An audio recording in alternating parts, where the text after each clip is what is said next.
Acupressure शोध प्रशिक्षण उपचार संस्थान प्रयागराज के द्वारा जो हमारा कोर्स चलाया जा रहा है, जिसमें ये हमारी एक संस्था है जिसका नाम है एक्यूप्रेशर शोध प्रशिक्षण उपचार संस्थान। क्योंकि अब इस इलाहाबाद का नाम प्रयागराज हो गया है और मिंटो रोड पे स्थित है। ये मिंटो रोड पे है। ये जो बोर्ड लगा है, जो रूम बना है, सेम टू सेम ऐसे ही है। इधर से जो बगल में पेड़ है, ये पेड़ भी है।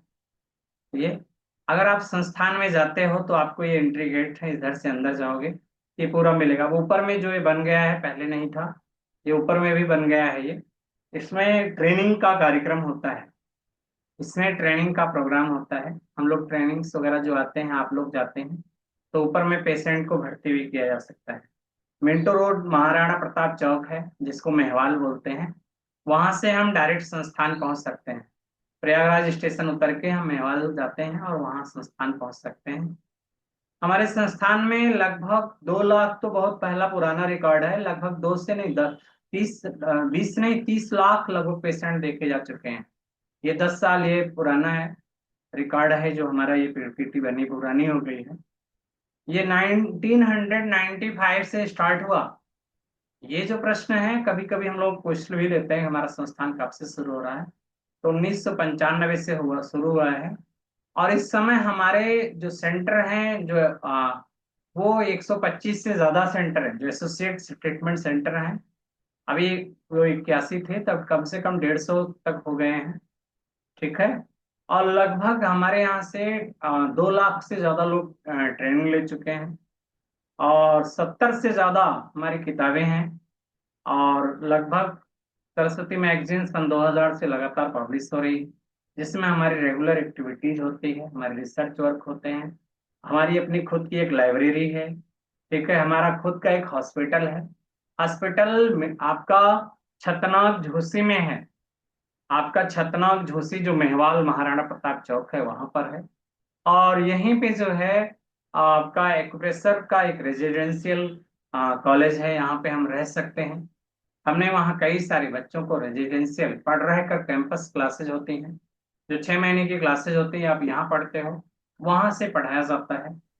कई सारी यूनिवर्सिटियों का प्रोग्राम हमारे साथ हो चुका है। जैसे मैं स्वयं सर्टिफिकेट और डिप्लोमा कोर्स किया था इग्नू से, इंदिरा गांधी ओपन यूनिवर्सिटी जो है, वहां से हमारा हम लोगों का शुरुआत वहीं से हुआ था। बाद में जिसमें हमारे 4 बैचेस के सर्टिफिकेट कोर्स होते थे, वो हम लोगों ने किया था। 3 बैचेस के डिप्लोमा कोर्सेज थे। शुरुआत हम लोगों की वहीं से थी। इसके बाद फिर जो है इसके बाद हम लोगों का जो आगे के क्लासेस आए हैं, जिसमें से हम लोगों के अ, उत्तराखंड की जो ओपन यूनिवर्सिटी है, वहां से भी जो है इसका चला। जामनगर यूनिवर्सिटी जो थी, उसने भी इस क्लासेस हमारी क्लासेस को चलाया। ठीक है। आयुर्वेदिक एक्यूप्रेशर का शुरुआत किया था, 3 ईयर का रेगुलर कोर्स किया था। तिलक महाविद्य जो है महाराष्ट्र विद्यापीठ ने, पुणे ने भी इसको स्टार्ट किया था। और कई जगहों पे अ, हमारे यहाँ संस्थान के वाइस प्रेसिडेंट थे उस समय, जो श्री बीपी शुक्ला जी। उन्होंने बहुत वर्क किया था, इन सब जगहों से अफिलेशन दिया था संस्थान का। इन सारे स्थानों पे हमारे संस्थान की कोर्सेज चल रहे थे। उनके एक हादसे में वो चले गए। और उनके जाने के बाद जो है संस्थान चल तो रहा है, लेकिन वो गति जो थी उस थोड़ा धीमी हो गई है। हमारा एम जो है, हमारा मोटो जो है, each one reach one, each one teach one और ईच वन ट्रीट वन का नारा हमारा अपना है। और इसके तहत ही हम लोग जो है सब कुछ मेंटेन करते हुए चल रहे हैं। हमारे सबसे पहले हम बात करते हैं मित्रों, आज चूंकि एक्यूप्रेशर अवेयरनेस प्रोग्राम है। फर्स्ट ऑफ ऑल, एक्यूप्रेशर है क्या? What is the acupressure? Acupressure meaning of the word, यानी एक्यूप्रेशर 2 शब्दों से मिलकर बना है, एक्यू एंड प्रेशर। एक्यू का मतलब होता है नोकदार नुकीली वस्तु। Pressure means to apply force. जब हम किसी नोकदार नुकीली वस्तु, वो आपका हाथ अंगूठा हो सकता है, इस तरह प्रोब या जिमी हो सकती है, आपकी कोई पेन हो सकती है, करेला हो सकता है, आपके कहीं से भी आप जब दबाव देकर, किसी दबाव बिंदु पे दबाव देकर इलाज देते हैं, वो कहलाता है एक्यूप्रेशर। एक्यूप्रेशर में आप दबाव देते हैं और दबाव देने के बाद हमारी बीमारी, जिस बिंदु पे हम दबाव देते हैं तो वहां दबाव देने से एनर्जी में जो इम्बैलेंसेस ऑफ द एनर्जी होती है, ऊर्जा वहां से ट्रांसफर हो जाती है, ट्रांसमिट हो जाती है। तो जब कभी मान लो जैसे एक मेरिडियन है, एक रास्ता है जिधर से मान लो रास्ता है और उधर रास्ते में कहीं कुछ रुकावट आ गई, तो रुकावट हम ऐसे ही मानते हैं कि एक ऊर्जा प्रवाह पथ है। अगर इसमें कहीं से रुकावट आई, रुकावट आने में स्टैग्नेशन हुआ, या वहां पे कोई क्लॉट जमा हो गया, स्टासिस हो गई, या उल्टी एनर्जी उल्टा अपोजिट चलने लगी, तो कंट्रावेशन ऑफ द की हो गई। तो ऊर्जा के स्टैग्नेशन, स्टासिस या कंट्रावेशन, किसी भी कारण से इम्बैलेंस होने के कारण बीमारियां आती हैं। एनर्जी के इम्बैलेंस होने के कारण बीमारी आती है। और यदि बीमारी आ रही है तो धीरे धीरे ये हमारी बॉडी में आगे बढ़ेगी। तो जब बीमारी आगे बढ़ती है तो इसके लिए हम कुछ पहले इमरजेंसी पॉइंट्स आपको सिखाएंगे। बीमारी को कैसे हम डायग्नोज करें। Acupressure is the treatment of energy. Why energy, खार एनर्जी होता है ऊर्जा का, ऊर्जा के द्वारा ऊर्जा के लिए किया गया उपचार होता है। और जब हम किसी इमरजेंसी पॉइंट्स के, कुछ इमरजेंसी पॉइंट हैं जिन पे हम ट्रीटमेंट देके साधारण दबाव देकर उनको ठीक कर सकते हैं। जैसे मान लो कोई, हम अचानक कोई जा रहा था, गिर गया, बेहोश हो गया, या किसी को चक्कर आने लगा, या एपिलेप्टिक सीजर आने लगे, अचानक जो है सीजर आने लगा, झटका आने लगे, मिर्गी के दौरे आने लगे, फिट्स आने लगा, तो कुछ ऐसे पॉइंट्स हैं जिनको दबाने मात्र से तत्काल लाभ होता है। मान लो किसी को बेहोश हो गया, ये हमारा एक पॉइंट यहाँ नाक के नीचे यहाँ पर होता है, या फिर पैर के तलवे में, एक पॉइंट पैर के तलवे में यहाँ पर होता है, या हमारा एक कान की लोल है ना, ये लोल के पास ये यहाँ पे है एक पॉइंट्स होता है। तो हम इन बिंदुओं पे प्रेशर दे सकते हैं। लो बीपी से बेहोश हो या हाई बीपी से हुआ हो, या फिर किसी अन्य कारण से ब्रेन के इश्यू से हुआ हो, या किसी को झटके आ रहे हो, एपिलेप्टिक सीजर आ रहा हो, इन पॉइंटों पे प्रेशर देने मात्र से मित्रों धीरे धीरे करके वो जो है आ, आराम मिलना शुरू हो जाता है। जैसे जैसे आप प्रेशर देते जाएंगे उस पेशेंट को निश्चित रूप से आराम होता चला जाएगा और कुछ देर बाद उसे होश आ जाता है।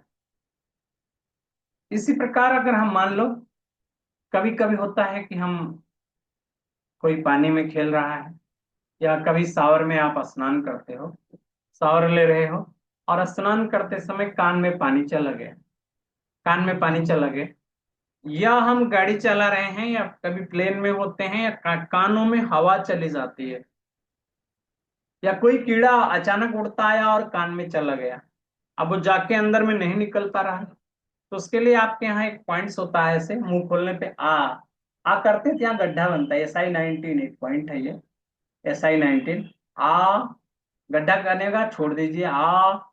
किसी को कान में घंटी की आवाज आ रही, टिनिटस हो गया, आ करिए, बंद करिए, आ।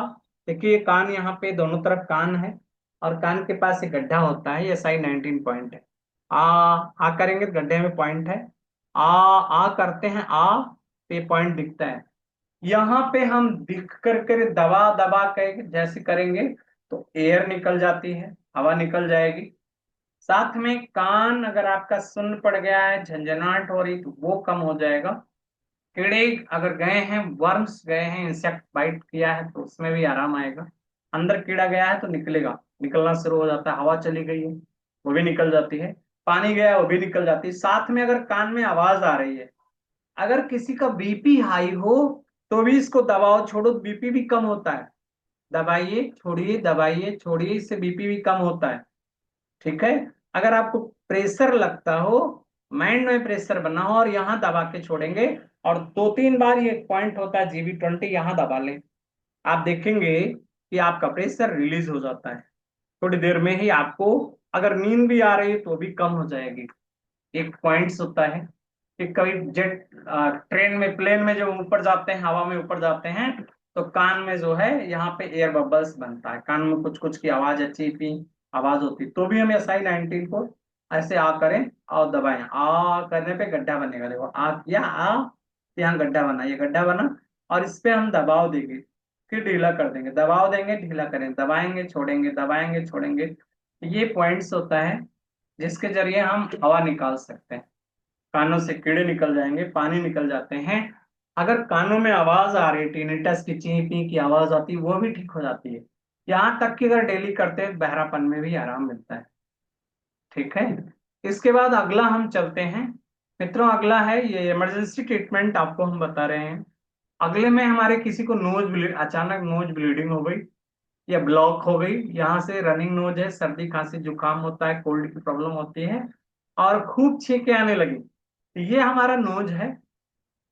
साथियों यहाँ पे अगर हम जो है किसी दिन टाइम मिलेगा तो हम बता देंगे नोज पे भी, यहाँ पे और एक यहाँ पे 3 लाइनें होती है। एक ऐसी लाइन होती है A1 A2 A3, यहाँ पे पूरा हम आपका नोज एक्यूपंक्चर जब पढ़ाएंगे तो यहाँ पे केवल प्रेशर देने का हम बता देंगे।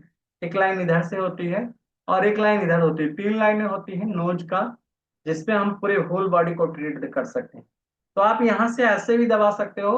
साथ में ये यहाँ पे हम थोड़ा देर दबाते हैं, ब्लॉक नोज तुरंत खुल जाती है। साथ में मैंने एक बार एक बच्चे को बोला, कोरोना काल में उनको जो है आ, उन्होंने कहा बच्चे को बहुत जुकाम हो गया, नोज ब्लॉक हो गई है, तो मैंने ये फोटो डाल दिया। उन्होंने क्या किया, बच्चे के नाक के किनारे किनारे यहाँ रेड कलर लगा के फोटो भेज दिया, बोलो देखो सही लगाया है, क्योंकि रेड कलर लगा है। सच्चाई है कि तरीका तो गलत था, ये दबाने के लिए ही है, लेकिन वो कलर लगाने से भी उनको आराम मिला था। तो जब भी आप वहां ना लगा पाओ तो thumb is the head of the body, अंगूठा सर होता है, इसके अगल बगल में नोज है, ये उठा हुआ भाग, यहाँ पे आप दोनों नोज होते हैं और यहाँ भी आप रेड कलर यूज कर सकते हैं। तो ये स्नीचिंग आ रही, बहुत ज्यादा छींकें आती हैं, उसमें भी आराम मिलेगा। ब्लॉक हो गई हो नोज, उसमें भी आपको आराम मिलता है। एक और इमरजेंसी पॉइंट है। ये सारी ऐसे पॉइंट्स हैं कि आप तुरंत तत्काल दबाव दे करके या मेथी मटर बीज लगा के या कलर लगा के तुरंत ठीक कर सकते हो। मित्रों एक, जब हम ट्रैवलिंग सिकनेस हो, कहीं आना जाना होता है, तो कभी अचानक वॉमिटिंग होने लगी या उल्टी की टेंडेंसी होती है, हम कार में जा रहे हैं, बस में जा रहे हैं, जर्नी करते हैं और जर्नी के दौरान नोजिया वॉमिटिंग होती है, कार में बस में कैसे भी बैठ के जा रहे हैं, और जब ऐसे में हमारे पास देखिए 2 पॉइंट है, एक पॉइंट है P6 और दूसरा पॉइंट है गाल ब्लैडर 34। P6 से देखिए कलाई होती है, कलाई से जो है 2 कुन की दूरी पर, यानी 2.5 अंगुल की दूरी पर, 2.5 अंगुल यानी 2 कुन की दूरी पर आपका P6 दोनों तरफ पड़ता है। हथेली में ऐसे आप नापेंगे और यहाँ पे P6 है। तो थोड़ा देर हम दोनों तरफ में, आपके लेफ्ट एंड राइट दोनों तरफ में आपका P6 पड़ेगा। साथ में पैरों में, ये घुटना है, घुटने के पास ऐसे 4 फिंगर रखते हैं 3 कुन की दूरी पर, गालवेटर 34 आता है, गालवेटर 34 हम यहाँ पे लगा सकते हैं दोनों तरफ। तो ये चाहे ओरिजिनल लगा लो, बेउल में लगाना हो तो एक यहाँ पे और एक आपके पीछे यहाँ, एक देखिए इंडेक्स फिंगर में जोड़ से थोड़ा नीचे और मिडिल फिंगर में जोड़ के पास में ये मेथी दाना लगा सकते हो। मैग्नेट लगाना है तो सेडेट करके लगा लीजिए, या यहाँ आप प्रेशर भी दे सकते हैं। जब कार में, बस में, ट्रक में कैसे भी कहीं बाहर जा रहे हो और आपको लगता है कि आपको नोजिया आ सकता है, वॉमिटिंग टेंडेंसी हो सकती है, कार में चलते समय आपको इस तरह की प्रॉब्लम मिलती है, तो ऐसे में आप इन बिन को यूज करते हैं और इसके कारण आपको आराम मिलेगा। ये जो जो ट्रेवलिंग सिकनेस है वो आपसे राहत रहेगी। एक है कि अचानक हम लोग बैठे थे, बात कर रहे थे और अचानक आवाज चली गई। मैं आपको बताऊं, मैं एक डॉक्टर साहब के यहाँ गया था, एक डॉक्टर साहब के यहाँ गया था और उनके घर में पूरा परिवार वहां रहता था, सभी लोग बैठे हुए थे। अचानक घर से किसी के रोने की आवाज आने लगी, पता चला कि उनके बहू की अचानक आवाज चली गई। साथियों मैं भी वहीं बैठा था, तो उन्होंने कहा क्या आपके एक्यूप्रेशर में कुछ है। मुझे तुरंत अपना ये फार्मूला याद आया। कलाई में यहाँ पे देखिए, ये H7 है, 1 कुन बाद यानी हाफ स्मॉल, आधा कुन की दूरी पर H8 होता है, फिर आधा कुन की दूरी पर H7 के बाद 6 हुआ, 6 के बाद 5 आता है, 5 के बाद 4, यानी 4 5 6 7 4 पॉइंट होता है। पहले 4, यहाँ पे 7 है, यहाँ 6 है, यहाँ 5 है, यहाँ 4 है। अब इन पे ऐसे जो है इधर से 4 पहले दबाओ, फिर 5, फिर 6 7 और आपको ऐसे ऐसे कस के दबाना शुरू करिए। 4 की तरफ से 5 6 7 को दबाइए। जैसे ही हमने दबाना शुरू किया, थोड़ी देर दबाया होगा और H9 से एक एक बूंद ब्लड निकाला, ड्रॉप, एक H9 से एक एक ड्रॉप ब्लड निकाल दिया। मुश्किल से 1 2 मिनट नहीं लगा होगा। उनको जो सडन लॉस ऑफ वॉइस थी, आवाज चली गई थी, मुंह से गूं गूं कर पा रहे थे, आवाज नहीं आ रही थी, आवाज आ गई। किसी को भी इमरजेंसी के दौरान इस प्रकार आवाज चली जाती है, तो उसका भी ट्रीटमेंट आपके हाथों में है, आप खुद इसको कर सकते हैं। इंसेक्ट बाइट, देखिए आज कहीं भी, जैसे आप कार कर ड्राइव कर रहे हो, मोटरसाइकिल कर रहे हो, या कहीं घर में ही, आजकल कीड़े मीठा है, कहीं मार्केट में भी दिखाई पड़ते हैं, हर जगह बर्र हैं, ततैया हैं, जो है मधुमक्खियां हैं। कोई भी इंसेक्ट बाइट कर गया, काट लिया, दर्द होने लगता है। तो ये हमारे बॉडी में पॉइजन को रोकने का एक पॉइंट है जिसका नाम है K6। वहां ब्लैक कलर लगाते हैं, ये रेड कलर नहीं लगेगा, ब्लैक कलर लगेगा। दोनों तरफ यहाँ पे ये मेलुलस बोन है, मेलुलस बोन से जस्ट एक को नीचे आपका K6 आता है, और यहाँ पे हम क्या लगा देते हैं, ब्लैक कलर लगा देते हैं। यहाँ रेड कलर नहीं चलेगा, ब्लैक कलर लगाते हैं। धीरे धीरे पॉइजनिंग कम होगी। जो इंसेक्ट बाइट किया हुआ है और बॉडी में पॉइजनिंग हुई है, इससे धीरे धीरे आपकी पॉइजनिंग कम होगी, धीरे धीरे उसका विष का असर कम होगा,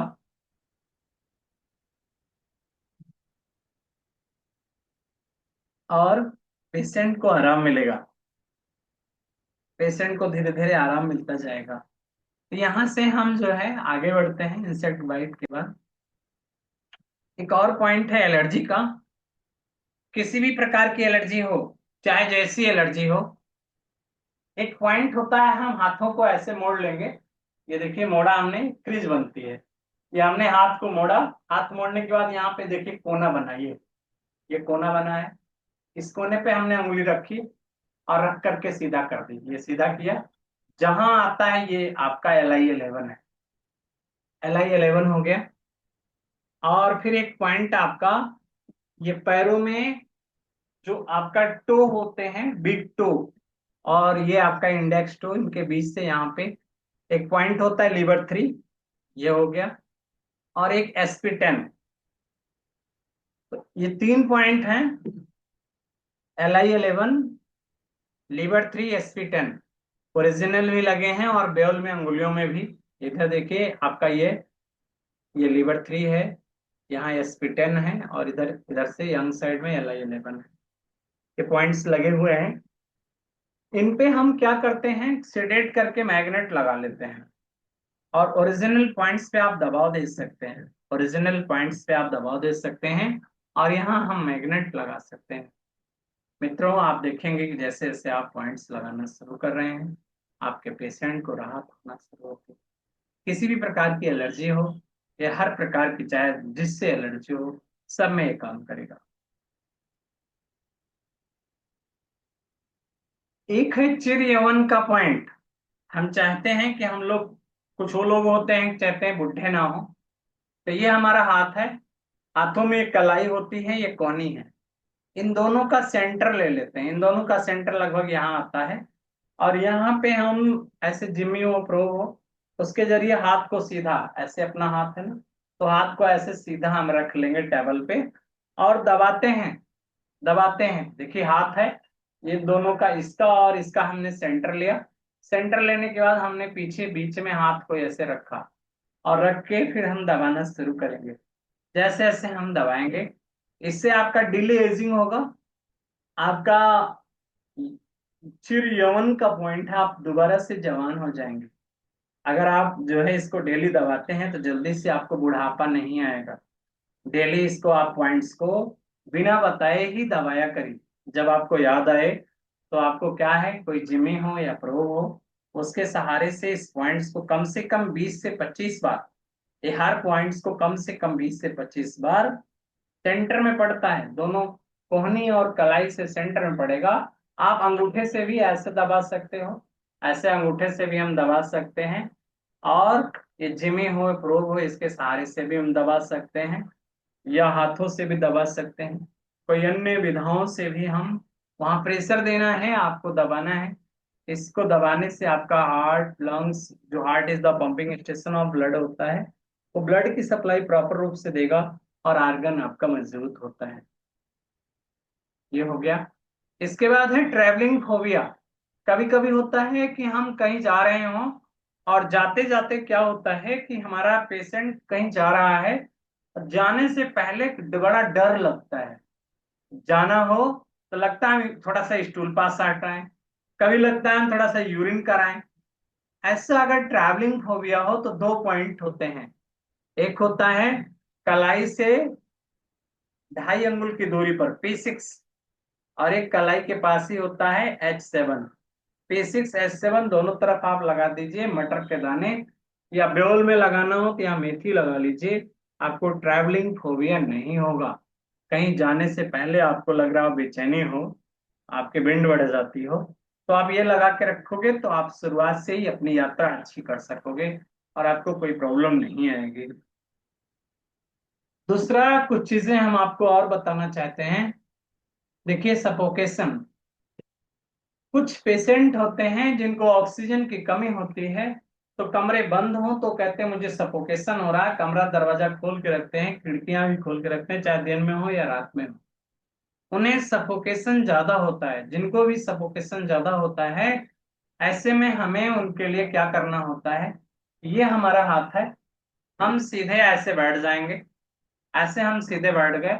बैठने के बाद हम ऐसे हाथ को उठाएंगे, और उठाने के बाद हम हाथ को ऐसे नाक के पास लाएंगे। हम गर्दन को नहीं टेढ़ा करेंगे, नाक लेकर आएंगे, और जहां टच करती है, it is the correct location of LU4।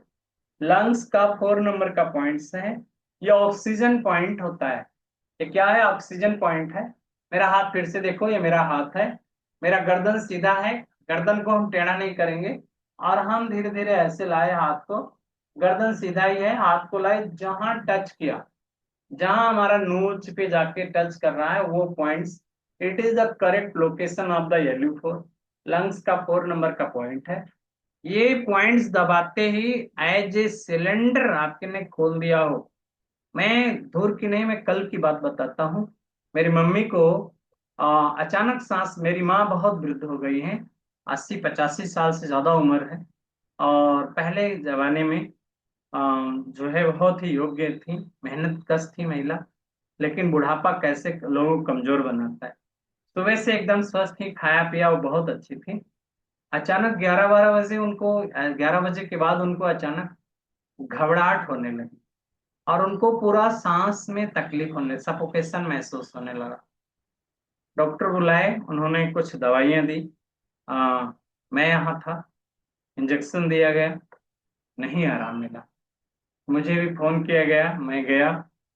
हमने ये ऑक्सीजन पॉइंट्स देखा, और फिर हमने यहाँ टोन करके एक एक पॉइंट्स लगा दिया। साथ में आपका LU9, ये भी आपके ऑक्सीजन के लिए होता है, टोन किया गया।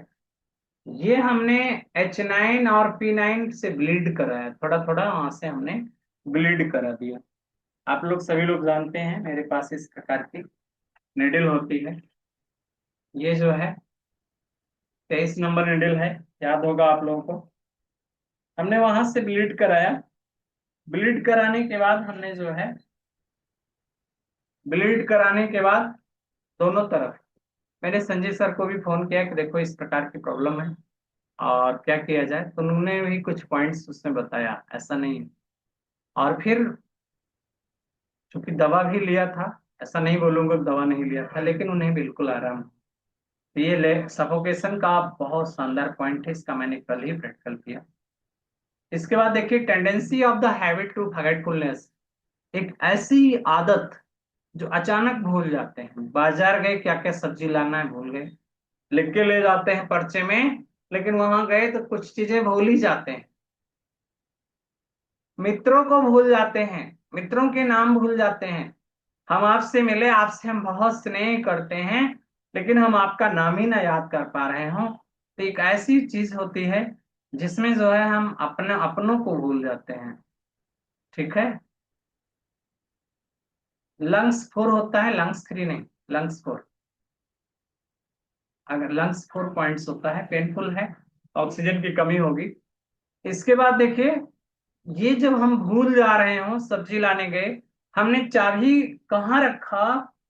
हमने अपने बाइक की चाबी, ये हमारी बाइक है और इसकी ये चाबी है, हम चाबी किधर रख दे रहे हैं? अगर हमको अपने गाड़ी के चाबी का वो ना पता हो, भूल जा रहे हो, इसका मतलब होता है कि हमारी आदत में कहीं ना कहीं liver blood stomach fluid efficiency कारण लीवर ब्लड एफिशिएंसी या फिर हार्ट ब्लड एफिशिएंसी है।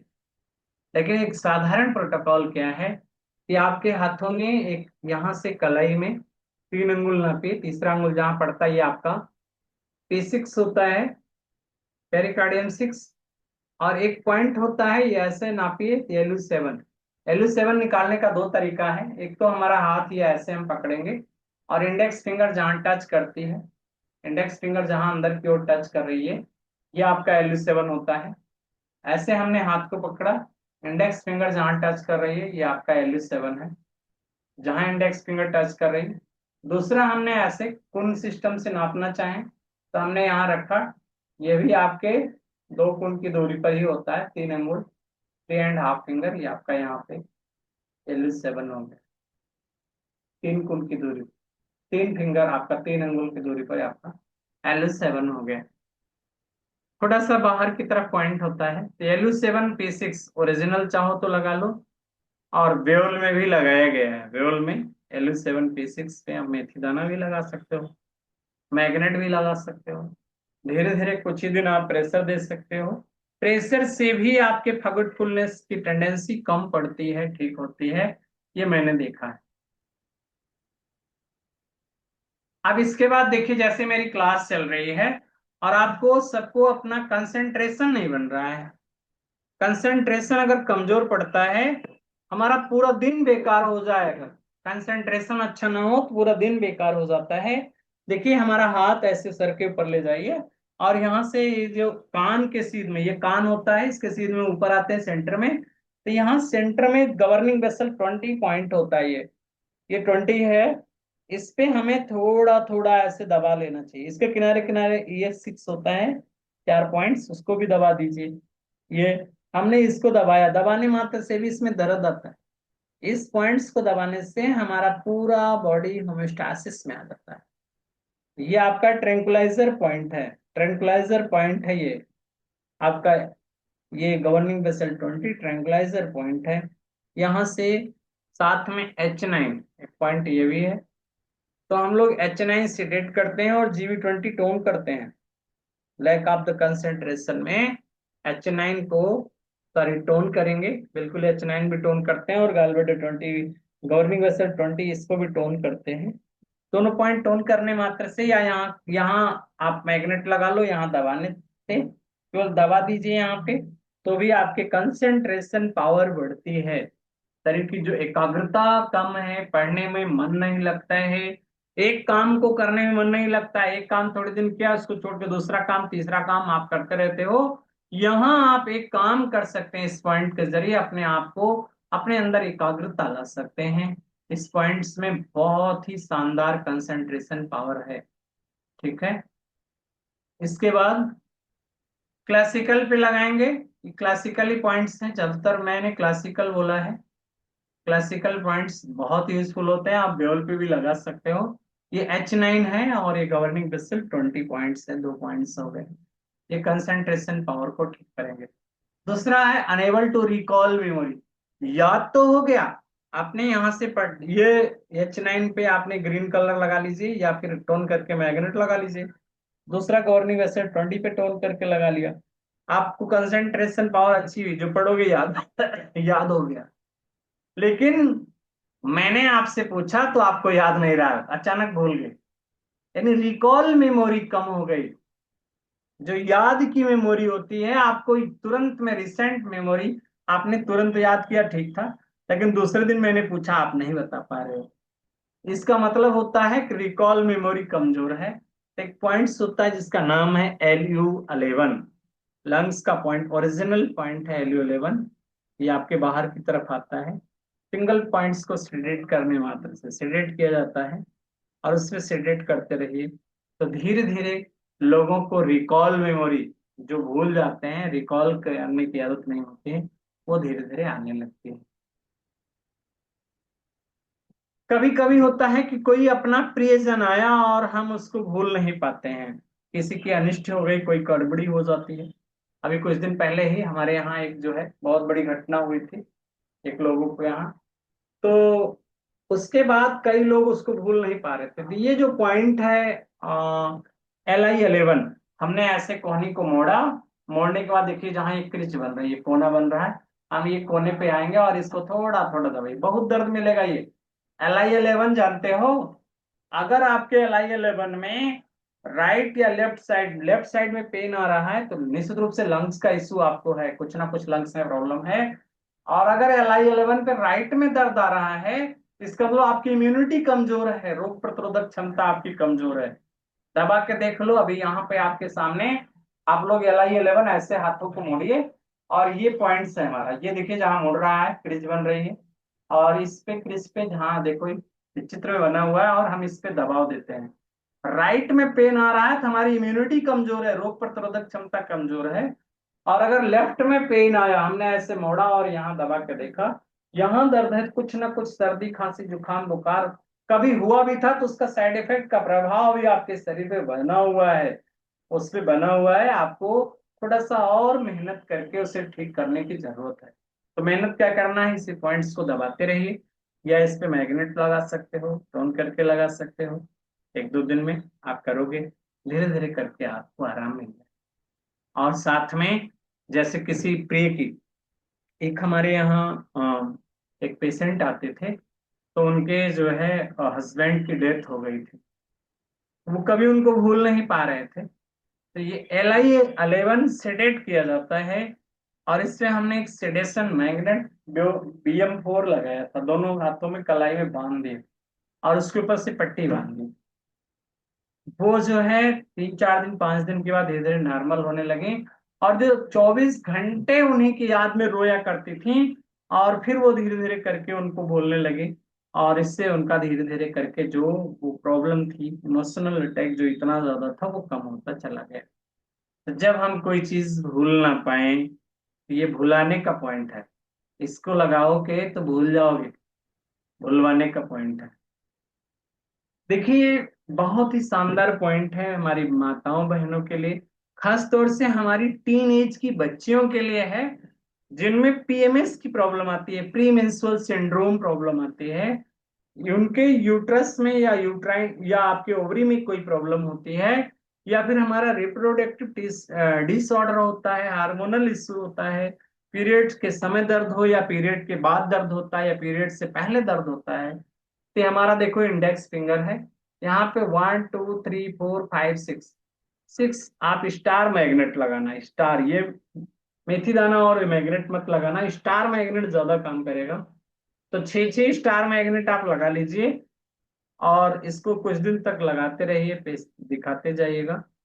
धीरे धीरे देखेंगे कि आपके पेशेंट को आराम मिलना शुरू हो गया, और वो उनकी स्थिति धीरे धीरे बेटर होती चली जाएगी।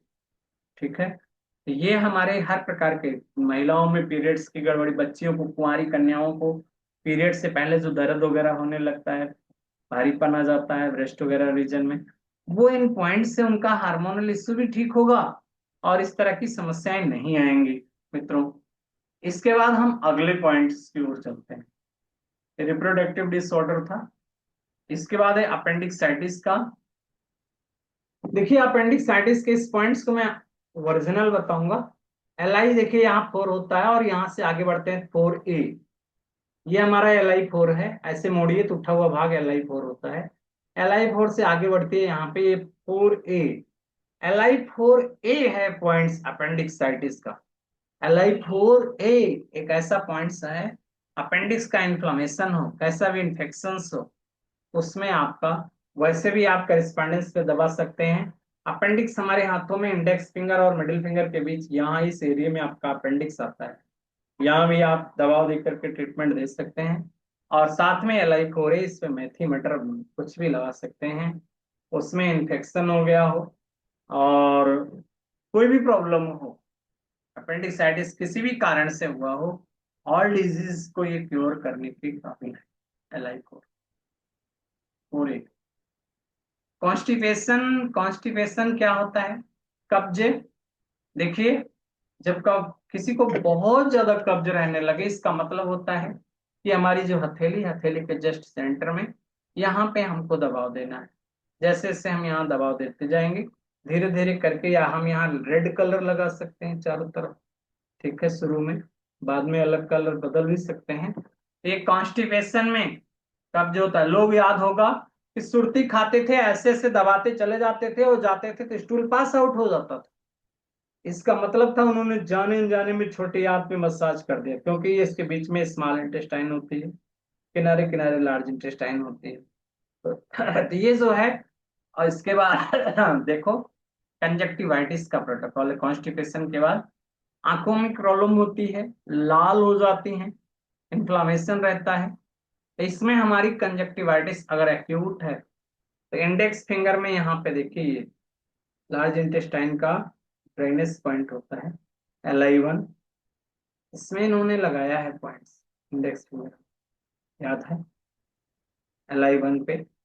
एक्यूट कंजक्टिवाइटिस, आंखें एकदम लाल हैं, आंखों में पानी आ रहा है, आंखों की प्रॉब्लम है, साथ में आइस करेस्पॉन्डेंस पे आप गोल मिर्च लगा सकते हो, और लगाना हो तो बोथ ही स्मॉल फिंगर के पिथ जॉइंट पे ब्लैक कलर या मेथी पट्टी लगा सकते हो, साथ में इस पे एक पॉइंट से एडिट करके लगा दीजिए। आप देखेंगे कि आपके पेशेंट को धीरे धीरे आराम मिलता चला जाता है।